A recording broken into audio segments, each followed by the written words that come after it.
समर्थन मूल्य या अवमूल्यन। एक और जीवन को कोरोना आंदोलन से जूझना पड़ रहा है, जहां भ्रष्टाचार का चरम सांसें रोक रहा है। वहीं देश में किसान आंदोलन ने केंद्र द्वारा पारित कृषि बिलों के विरोध में भिन्न वातावरण बना दिया है। हवा का रुख कुछ और कह रहा है। किसान इस देश का सबसे बड़ा मतदाता है, अतः इसका असर कोरोना से कम नहीं होने वाला।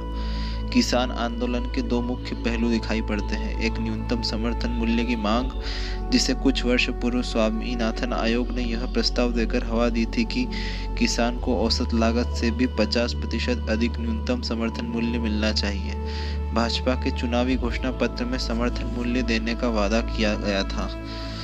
दूसरा मुद्दा है कानून में बदलाव, जिस कारण लोकतंत्र में प्रदत्त अधिकारों पर कुठाराघात होता दिखाई पड़ रहा है। इस मुद्दे पर न्यायपालिका को ही बाहर कर दिया गया है। संविधान में 3 के स्थान पर इन कृषि क्षेत्रों में 2 ही स्तंभ रह जाएंगे। विधायिका अर्थात कानून बनाने वाली तथा कार्यपालिका कानून लागू करने वाली। दिल्ली की बार एसोसिएशन राष्ट्रपति से गुहार करने की भी तैयारी कर रही है। जहां तक मेरी जानकारी है, सरकार इस धारा को हटाने के लिए तैयार हो गई है।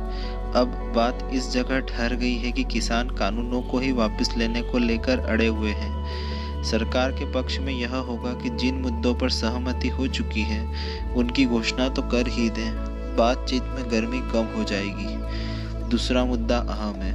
न्यूनतम समर्थन मूल्य का आधार भी स्पष्ट रूप से वोटों की राजनीति पर ही टिका है। देश के कृषक विकास के कारण 2 खेमों में बढ़ गए, एक नहरी कृषि क्षेत्र तथा दूसरा प्राकृतिक पारंपरिक क्षेत्र। नहरी क्षेत्रों में नेताओं और प्रभावशाली अधिकारियों की जमीनें भी बहुतायत से है। इन क्षेत्रों की आय भी अन्य क्षेत्रों के किसानों से बहुत ज़्यादा है। किसान राजनीति को भी प्रभावित करते हैं। विकसित नहरी खेती की शुरुआत भी पंजाब और हरियाणा से ही हुई थी। यहाँ का किसान देश में सर्वाधिक समृद्ध है। पंजाब का ही एक हिस्सा कनाडा और ब्रिटेन में बसा है। कनाडा का कृषि क्षेत्र तो मूलतः पंजाबियों के ही हाथ में है। इसका एक नकारात्मक प्रभाव रासायनिक खाद तथा कीटनाशक के सर्वाधिक उपयोग में दिखाई दिया। देश के किसानों में सर्वाधिक कैंसर रोगी पंजाब में है। बीकानेर आने वाली कैंसर ट्रेन कम पड़ रही है। न्यूनतम समर्थन मूल्य ने देश के किसानों को उजाड़ दिया। हमारा कृषि प्रधान देश कृषि उत्पाद के क्षेत्र में निर्धन हो गया। समर्थन मूल्य की गुलामी भोग रहा है।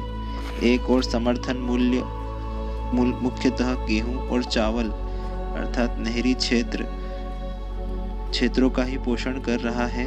दूसरी ओर प्रभावशाली किसानों को ही इसका लाभ मिल पा रहा है। अधिकांश किसान आज भी कम दामों में अपनी उपज बेच रहे हैं। राजस्थान या मध्य प्रदेश की बात नहीं, देश भर में अन्य प्रकार के जीन्स से सोतेला व्यवहार हो रहा है। उधर गेहूं और चावल पर समर्थन मूल्य की बड़ी मार पड़ रही है।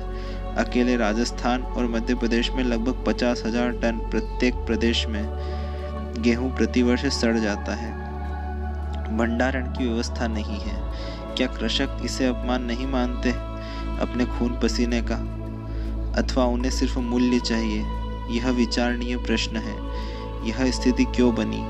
समर्थन मूल्यों के कारण सारा कृषक समुदाय गेहूं चावल पर टूट पड़ा है। भारी जल क्षेत्र में तो गेहूं चावल की बाढ़ आ गई। भाव कैसे बढ़ सकते हैं? केवल सरकारों के संरक्षण में। यह लेख माननीय गुलाब जी कोठारी, जो कि पत्रिका के 11 दिसंबर 2020 के अंक में दिया गया है। इसी तरह के अन्य और भी लेख, जानकारी, कहानी इत्यादि सुनते रहने के लिए आप हमसे जुड़े रह सकते हैं। और अगर आपको यह जानकारी अच्छी लगी हो तो वीडियो को आप लाइक कर सकते हैं। धन्यवाद।